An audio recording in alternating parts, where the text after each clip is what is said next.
Hello dear student, how are you all? I hope you all doing well. So student, आज हम आपका एक new chapter start करने जा रहे हैं. योर चैप्टर नेम इज वायुमंडल. आज हम वायुमंडल की बात करेंगे और this is chapter number is 10. Okay, आज हमारा जो चैप्टर है वो 10 है और हमारे चैप्टर का नाम है वायुमंडल. चलिए शुरू करते हैं बच्चों. वायुमंडल हमारे पर्यावरण का एक प्रमुख अंग है जो पृथ्वी को चारों ओर से घेरे हुए है तथा यही कारण है कि पृथ्वी पर जीवन संभव हो सकता है. आपको मैंने पहले भी कई बार बताया है बच्चों पढ़ाते टाइम कि हमारा जो वायुमंडल है वो हमारा क्या है, हमारे पर्यावरण का एक प्रमुख अंग होता है. ठीक है, जो पृथ्वी को चारों ओर से घेरे हुए है और यही कारण होता है कि पृथ्वी पर हमारा जो जीवन है वो संभव है कि हम इस पर अपना जीवन जी सकते हैं. वायुमंडल हमें सांस लेने के लिए वायु प्रदान करता है तथा सूर्य की हानिकारक किरणों से हमारी सुरक्षा भी करता है. यदि वायुमंडल न होता तो हम दिन के समय सूर्य की गर्मी से तप्त होकर जल जाते तथा रात के समय ठंड से जम जाते. वायुमंडल के कारण ही पृथ्वी का तापमान दिन एवं रात के समय सामान्य रहता है. वायुमंडल पृथ्वी के ऊपर लगभग 10,000 किलोमीटर की ऊंचाई तक फैला हुआ है, परंतु प्रभावी वायुमंडल लगभग 500 किलोमीटर तक ही फैला है. जैसे जैसे हम ऊपर जाते हैं वायु का घनत्व कम हो जाता है, आगे यह धीमे धीमे अंतरिक्ष में विलीन हो जाता है. वायुमंडल गुरुत्वाकर्षण के कारण पृथ्वी से बंधा है. वायुमंडल का संगठन. वायुमंडल में विभिन्न प्रकार की गैसें पाई जाती हैं. वायुमंडल की 4 प्रमुख गैसें हैं.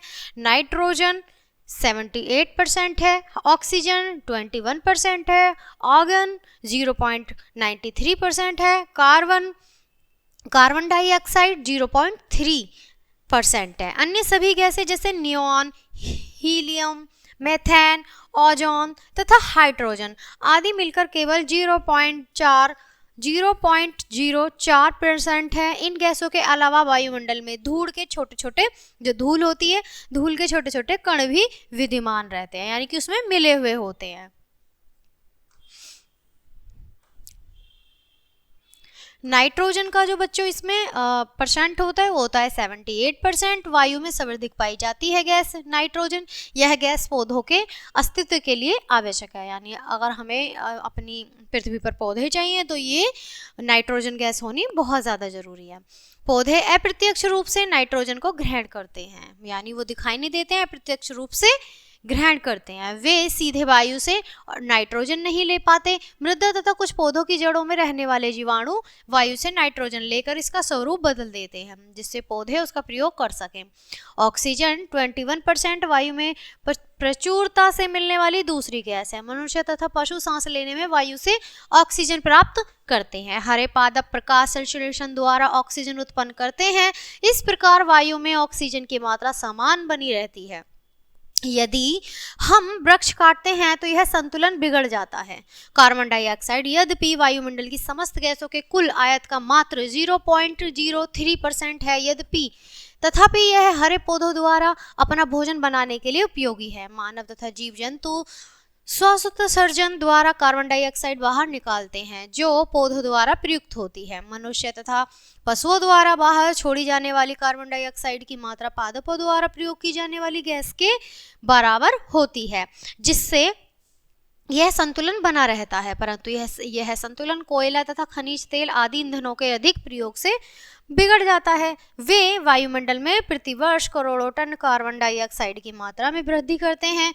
परिणाम स्वरूप कार्बन डाइऑक्साइड का बढ़ा हुआ आयतन पृथ्वी पर मौसम तथा जलवायु को प्रभावित करता है. आगे देखते हैं बच्चों. ओजोन गैस है बच्चों वो हमारे लिए विशेष रूप से उपयोगी है क्योंकि यह सूर्य की हानिकारक परावैंगनिक किरणों से होने वाले विकिरण से हमें बचाती है. यह एक छाते की भांति कार्य करती है तथा पृथ्वी पर जीवन की रक्षा करती है. वायुमंडल में जलवाष्प भी अल्प मात्रा में विद्यमान होती है. यह जलवायु में महत्वपूर्ण भूमिका निभाती है. इसकी उपस्थिति से ही हमें वर्षा तथा हिमवर्षा प्राप्त होती है. अब हम वायु चक्र के बारे में जानेंगे बच्चों. जब वायु गर्म होती है तो फैलती है और हल्की होकर ऊपर उठती है. बड़ी ठंडी ठंडी वायु संघन और भारी होती है, इसलिए इसमें नीचे रहने की प्रवृत्ति होती है। गर्म वायु के ऊपर उठने पर आसपास के क्षेत्रों में ठंडी वायु रिक्त स्थान को भरने के लिए वहां आ जाती है। इस प्रकार वायु चक्र चलता रहता है। अब आप समझे बच्चों कि वायु चक्र किस तरह से चलता है, गर्म और ठंडी वायु किस तरह से होती है। चलिए आगे बढ़ते हैं। वायुमंडल की संरचना, ठीक है। वायुमंडल में निम्नलिखित 5 ऊर्ध्वाकार परतें हैं।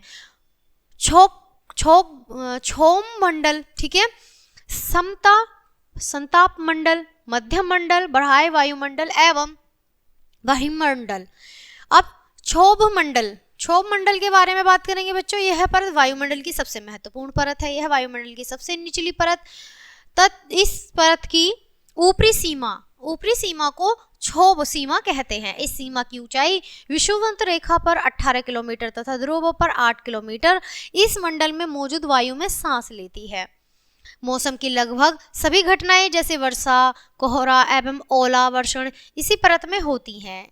इस मंडल में तापमान प्रति 1000 मीटर की ऊंचाई पर 6.4 सेकंड की औसत दर से कम हो जाता है।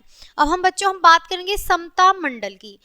क्षोभ मंडल के ऊपर का भाग समताप मंडल कहलाता है। यह लगभग 5 किलोमीटर तक फैला हुआ है। इसे समताप मंडल इसलिए कहा जाता है क्योंकि इसमें ऊंचाई के तापमान में कोई अंतर नहीं आता। यह परत बादलों तथा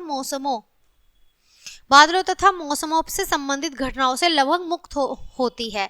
इसके फलस्वरूप यहाँ की परिस्थितियां हवाई जहाज उड़ने के लिए आदेश होती है, आदर्श होती हैं बच्चों। इस मंडल की एक महत्वपूर्ण विशेषता यह भी है कि इसमें ओजोन गैस की परत होती है। यह परत सूर्य से आने वाली हानिकारक गैसों से हमारी रक्षा करती है बच्चों। इस परत में तीव्र वेग वाली पवनें, जिन्हें जेट स्ट्रीम कहते हैं, लगातार चलती हैं। मध्य मंडल यह वायुमंडल की तीसरी परत है। यह समताप मंडल के ठीक ऊपरी होती है। यह लगभग 80 किलोमीटर की ऊंचाई तक फैली है। इस परत की निचली सीमा समताप सीमा तथा ऊपरी सीमा मध्य सीमा द्वारा निर्धारित होती है। इस परत में ऊंचाई के साथ तापमान गिरता है। बढ़ाए वायुमंडल में बढ़ती ऊंचाई के साथ तापमान अत्यधिक तीव्रता से बढ़ता है। आयन मंडल इस परत का एक भाग है। यह मंडल 80 से 400 किलोमीटर तक फैला हुआ है। रेडियो संचार के लिए इस परत का उपयोग होता है। वास्तव में पृथ्वी से प्रसारित रेडियो तरंगें इस परत द्वारा पुनः पृथ्वी पर परिवर्तित कर दी जाती हैं। अब है बच्चों यहाँ पर बहिर्म मंडल। वायुमंडल की सबसे ऊपरी परत को बहिर्म मंडल कहते हैं। यह वायु की हल्की परत होती है। हल्की गैसें जैसे हीलियम एवं हाइड्रोजन यहीं से अंतरिक्ष में तैरती रहती हैं। मौसम एवं जलवायु। मौसम शब्द किसी विशिष्ट स्थान एवं समय की वायुमंडलीय स्थिति को दर्शाता है।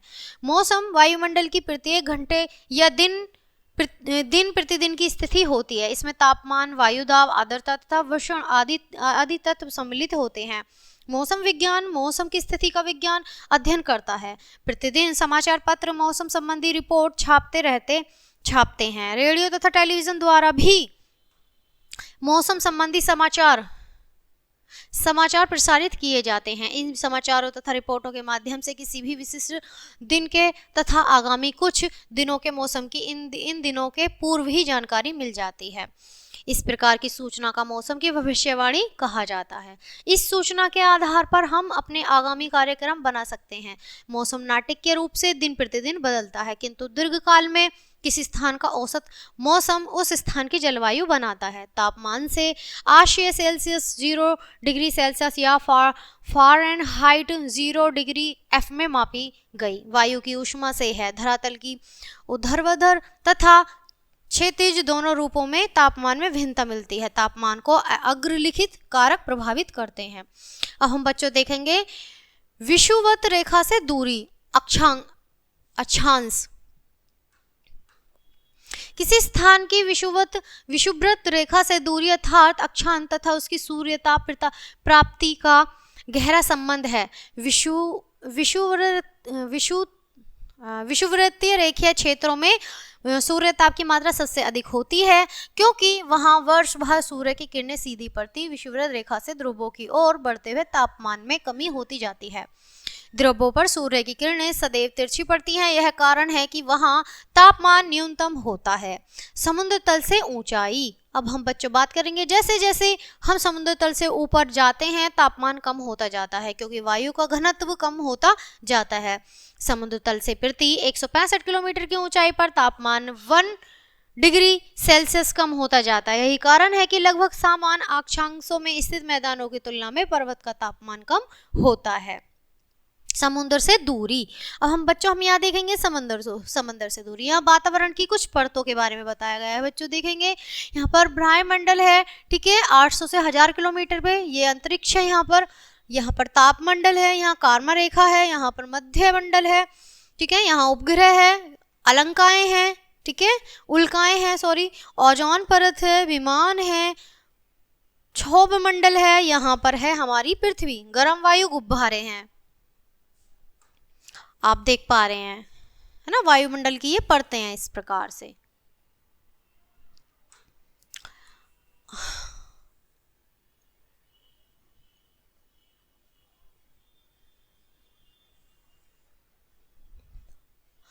अब देखेंगे बच्चों, समुद्र तट के निकट स्थानों पर तापमान सम होता है।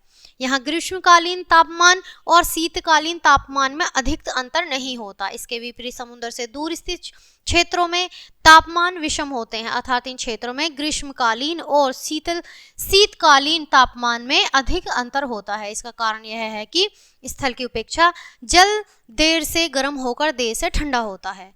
वायुदाब। अब यहाँ पर हम बच्चों बात करेंगे वायुदाब की। वायु में बाहर होने के कारण यह धरातल पर दबाव डालती है, जिसे वायुदाब कहते हैं। यह जानकर आपको आश्चर्य होगा कि वायु हमारे शरीर पर उच्च दाब के साथ बल लगाती है, किंतु हम इसका अनुभव नहीं करते हैं, क्योंकि वायु का दाब हमारे शरीर पर सभी दिशाओं में पड़ता है और हमारा शरीर विपरीत बल लगाता है। वायुमंडल में ऊपर की ओर जाने पर वायुदाब तेजी से गिरने लगता है। समुद्र तल पर वायुदाब अधिक होता है, ऊंचाई पर जाने से यह घटता जाता है। वायुदाब का क्षैतिज वितरण किसी स्थान से उपस्थित वायु के ताप द्वारा प्रभावित होता है। अधिक तापमान वाले क्षेत्रों में वायु गर्म होकर ऊपर उठती है, यह निम्न दाब क्षेत्र बनाता है। कम तापमान वाले क्षेत्रों की वायु ठंडी होती है, इसके फलस्वरूप वह भारी होती है, जिससे उच्च दाब क्षेत्र बनता है। बच्चों आगे देखेंगे, आगे है हमारा बच्चों यहाँ पर निम्न दाब बादल युक्त आकाश एवं नम मौसम के साथ जुड़ा होता है, जबकि उच्च दाब के कारण आकाश बादल रहित स्वच्छ होता है। वायु सदैव उच्च दाब क्षेत्र से निम्न दाब क्षेत्रों की ओर चलती है। वायुमंडलीय दाब को बैरोमीटर नामक उपकरण से हम माप सकते हैं या मापा जाता है बच्चों, है ना। अब यहाँ पर हम बात करेंगे बच्चों पवन की। ओके, पवन की बात करेंगे बच्चों। उच्च दाब क्षेत्र से निम्नलिखित दाब क्षेत्र की ओर वायु की गति को पवन कहते हैं। पवनों को मुख्य रूप से 4 प्रकारों में विभाजित किया जा सकता है। अब यहाँ पर सबसे पहले हमारी मौसमी पवने, फिर स्थायी पवने, फिर व्यापारिक पवने। अब यहाँ पर देखेंगे ये पवने विभिन्न ऋतुओं में अपनी दिशा बदलती हैं। उदाहरण के लिए भारत की मानसून पवने। स्थायी पवने, ये पवने वर्ष भर एक ही दिशा में विभिन्न अक्षांशों में चलती हैं, ये पवने। व्यापारिक पवने, ये पवने उष्ण 30-35 डिग्री सेल्सियस उत्तर एवं दक्षिण अक्षांश उच्च दाब वाले क्षेत्रों की ओर चलती हैं। ये पवने उत्तरी गोलार्ध में उत्तर पूर्व से तथा दक्षिण गोलार्ध में दक्षिण पूर्व से चलती हैं बच्चों। ये पवने वायु प्राय शुष्क होती हैं बच्चों। अब है पछुआ पवने। ये पवने उष्ण 30-35 डिग्री उत्तर एवं दक्षिण अक्षांश दाब वाले क्षेत्रों में उपध्रुवीय 60-65 डिग्री उत्तर एवं दक्षिण अक्षांश निम्न वायु दाब वाले क्षेत्र की ओर चलती हैं। इनकी दिशा उत्तरी गोलार्ध में उत्तर पश्चिम से होती हैं। ये पवने प्राय आर्द्र होती हैं। अब है बच्चों यहाँ पर ध्रुवीय पवने। आप यहाँ एक चित्र देख पा रहे हैं, यहाँ पर ध्रुवीय उच्च वायुदाब की पेटी है, ध्रुवीय पवने हैं, उपध्रुवीय निम्न वायुदाब की पेटी, पछुआ पवने। अब हमने अभी पछुआ पवने पढ़ी थी, ठीक है। यहाँ पर उत्तर पूर्व व्यापारिक पवने, विषुम रेखीय निम्न वायुदाब पेटी, ये दक्षिण पूर्व व्यापारिक पवने, उष्ण कटिबंधीय उच्च वायुदाब पेटी और पछुआ पवने, उत्तर निम्न वायुदाब पेटी और ध्रुवीय पवने। ध्रुवीय उच्च वायु दाब पेटी। इस तरह से ये चित्र है, प्रमुख वायु दाब पेटियां एवं स्थायी पवने यहाँ पर। क्लियर बच्चों? आगे देखते हैं हम ध्रुवीय पवने। अब आप देखेंगे बच्चों, ये पवने ध्रुवीय उच्च दाब वाले क्षेत्रों से उपध्रुवीय निम्न दाब वाले क्षेत्र की ओर चलती हैं। इनकी दिशा व्यापारी पवनों की भांति उत्तरी गोलार्ध में उत्तर पूर्व से तथा दक्षिण गोलार्ध में दक्षिण पूर्व से होती हैं। ये पवनें बहुत ठंडी होती हैं। अब बच्चों हम स्थानीय पवनों की बात करेंगे। ये पवनें किसी छोटे क्षेत्र में वर्ष या दिन के किसी विशेष समय में चलती हैं। उदाहरण के लिए स्थल एवं समुद्री समीर। स्थल समीर रात के समय स्थल से समुद्र की ओर समुद्र तट तक के समीप चलती हैं, जबकि समुद्र समीर दिन के समुद्र से स्थल की ओर समुद्र तट के निकट चलती हैं। इसका कारण यह है कि रात के समय स्थल का तापमान कम होने के कारण वह वायुदाब अधिक होता है, जबकि समुद्र का तापमान अपेक्षाकृत अधिक होने के कारण वह वायुदाब कम होता है। दिन के समय स्थिति उसके ठीक विपरीत होती है। उत्तरी भारत में मई जून के महीने में चलने वाली गर्म एवं शुष्क पवनें भी स्थानीय पवनें कहलाती हैं बच्चों।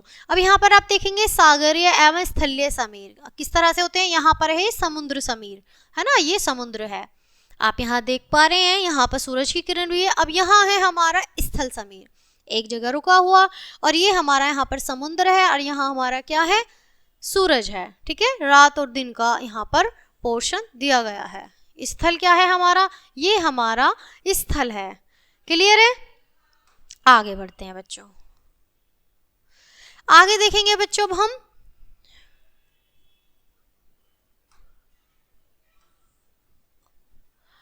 परिवर्तनशील पवनें। चक्रवात एवं प्रति चक्रवात परिवर्तनशील पवनें। चक्रवात उन चक्करदार हवाओं को चक्रवात कहते हैं जिनके मध्य में निम्न एवं बाहर की ओर उच्च दाब होता है तथा हवाएं बाहर से अंदर की ओर भयंकर झंझावात के रूप में चलती हैं। इनकी दिशा उत्तरी गोलार्ध में घड़ी की सुइयों के विपरीत तथा दक्षिणी गोलार्ध में घड़ी की सुइयों के अनुकूल होती हैं बच्चों। चक्रवात गर्जने वाले बादल तथा वर्षा लाते हैं। चक्रवात सागरों तथा महासागरों से उत्पन्न होकर भूमि की ओर बढ़ते हैं तथा तटीय क्षेत्र में जनधन का बहुत विनाश करते हैं। इन्हें चीन सागर में टाइफून, मैक्सिको की खाड़ी में टाइरनेडो, पश्चिमी द्वीप में हरिकेन तथा बंगाल की खाड़ी में चक्रवात कहते हैं। पृथ्वी चक्रवात के केंद्र में उच्च वायुदाब तथा बाहर की ओर निम्न वायुदाब होता है, अतः यह पवनें केंद्र से सभी दिशाओं में चलती हैं। ये उत्तरी गोलार्ध में घड़ी की सुइयों के अनुकूल तथा दक्षिणी गोलार्ध में घड़ी की सुइयों के विपरीत चलती हैं। इन पवनों से मौसम साफ और सुहावना हो जाता है। अब बच्चों हम बात करेंगे आर्द्रता की। यहाँ भी एक चित्र दिया गया है चक्रवात तथा पृथ्वी चक्रवात का। यहाँ ठंडी वायु है, यहाँ पर गर्म वायु है, आप देख पा रहे हैं। जब जल विभिन्न जलाशयों से वाष्पित, यानी वाष्प माने मतलब कि जो भाप बन के उड़ता है, वाष्पित होता है तो यह जलवाष्प बन जाता है। वायु में किसी भी समय विद्यमान जलवाष्प की मात्रा को आर्द्रता कहते हैं। यह वायु में जलवाष्प की मात्रा इत्यादि होती है तो इसे हम आर्द्र दिन कहते हैं। जैसे जैसे वायु गर्म होती है उसकी जलवाष्प धारण करने की क्षमता बढ़ जाती है। आर्द्र दिन में हमारे शरीर से पसीना नहीं सूखता और हम असहज अनुभव करते हैं। जब जलवाष्प ऊपर उठती है तो यह ठंडी होना आरंभ हो जाती है। ठंडी होने पर जलवाष्प संघनित होकर जल की बूंदों में परिवर्तित हो जाती है। इन्हीं जल की बूंदों का संग्रह बादल के रूप में होता है। जब जल की बूंदें इतनी भारी हो जाती हैं कि वायु में तैर न सके तब ये वर्षण के रूप में नीचे आ जाते हैं, यानी तब वो बरस जाती हैं। क्योंकि जब वो बूंदें इतनी भारी हो जाती हैं, जब तक वो भारी नहीं होती हैं तो वो जलवाष्प बनकर भाप में होती हैं। पृथ्वी पर जल के रूप में गिरने वाला वर्षण वर्षा कहलाता है, यानी जो वर्षण होता है उसे हम वर्षा कहते हैं। वर्षण के प्रकार। अब यहाँ हमारी जो वर्षा होती है वो कितने प्रकार की होती है, आइए एक बार हम इसे भी जान लेते हैं। सहवनी वर्षा। इस प्रकार की वर्षा विषुवत रेखीय प्रदेशों में होती है। दिन के समय अधिक तापमान के कारण जल वाष्प बनकर ऊपर वायुमंडल में जाता है। जब यह वायु ऊपर उठती है तो ठंडी होने लगती है तथा इसमें मौजूद आर्द्रता का संघनन होने लगता है जो वर्षा के रूप में धरातल पर आता है। यह वर्षा दोपहर बाद लगभग प्रतिदिन होती है। इसके साथ मेघों का गर्जन होता है तथा विद्युत चमकती है। पर्वतीय वर्षा। यहाँ हम बच्चों बात करेंगे पर्वतीय वर्षा की। जब आर्द्र पवनों के सम्मुख कोई पर्वतीय बाधा आती है तब ये पवनें पर्वतों के ऊपर उठ जाती हैं। इससे इनका तापमान गिर जाता है तथा इनकी नमी संघनित हो जाती है, जो वर्षा के रूप में पर्वतों के सम्मुख ढाल पर पड़ती हैं। किंतु विमुख ढालों पर इन पवनों की आर्द्रता कम हो जाती है, अतः विमुख ढालों पर वर्षा बहुत कम होती है।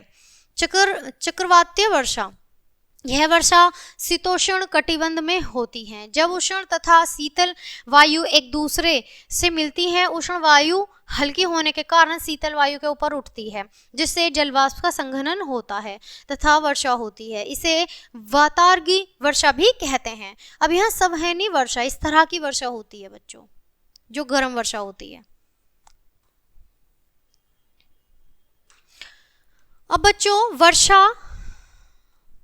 वर्षा की मात्रा को वर्षा मात्रक यंत्र से मिलीमीटर या सेंटीमीटर में मापा जाता है। किसी स्थान पर 5 सेंटीमीटर वर्षा का अर्थ है कि यदि यह स्थान समतल होता है तो वहां 5 सेंटीमीटर गहरा जल एकत्र हो जाता है।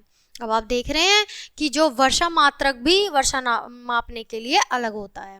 पेड़ पौधे तथा जीव जंतुओं के जीवित रहने के लिए वर्षा बहुत महत्वपूर्ण है। यदि वर्षा कम हो तो सूखे की स्थिति पैदा हो जाती है। वर्षा का होना भी बहुत जरूरी है, परंतु अधिक वर्षा होने पर बाढ़ आ जाती है। अगर वर्षा अधिक हो जाए तो वहां बाढ़ आने की संभावना हो जाती है। स्मरणीय तथ्य, अब बच्चों हम अब तक हमने अपने पाठ में क्या पढ़ा, आइए चलो एक नजर डाल लेते हैं। वायुमंडल पृथ्वी को चारों ओर से घेरे हुए है। पृथ्वी पर वायुमंडल की उपस्थिति के कारण ही जीवन संभव है। आपको मैंने क्लियर करा। वायुमंडल में 5 ऊर्ध्वाधर परतें हैं: क्षोभ मंडल, समताप मंडल, मध्य मंडल, बाह्य वायुमंडल एवं वहिर्वर्म मंडल। क्लियर है बच्चों। किसी विशेष स्थान या समय में वायु की दशाओं को मौसम कहते हैं। दीर्घ काल में किसी स्थान में मौसम को जलवायु कहते हैं। क्लियर है बच्चों। वायु में भार होता है, वायु के दबाव को वायुदाब कहते हैं। वायुदाब समुद्र तल से ऊंचाई तथा तापमान पर निर्भर होता है। जैसे जैसे हम समुद्र तल से ऊपर जाते हैं वायुदाब कम होता है। गर्म वायु ठंडी वायु की तुलना में हल्की होती है। क्लियर है बच्चों। जब वायु उच्च दाब वाले स्थानों से निम्न दाब वाले स्थानों की ओर चलती है तो इसे पवन कहते हैं बच्चों।